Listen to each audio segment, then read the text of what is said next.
Русия Федерациясына қаршы жазаларының ләғу етілмесі истеля планларындан везгечувынден сон ола білер.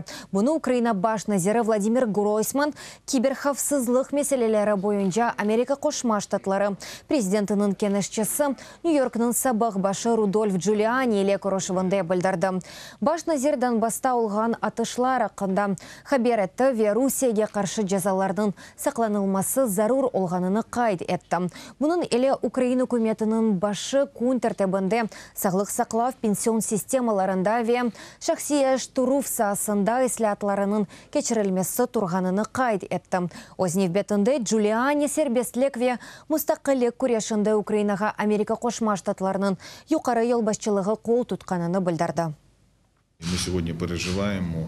Devletimizning meydanға keluvinin ağır vaqtlarını yaşaymiz ve Amerika Qoşma Ştatlarının memleketlerimizning zamonaviy tarixindagi roli tarixidir. Siyosiy ve iqtisodiy ishbirligimizni qavillashtirajak olamiz. Imkonlarimiz buyuk ve bu munosabatlarning natijasi musbat olajag'ini umid etamiz.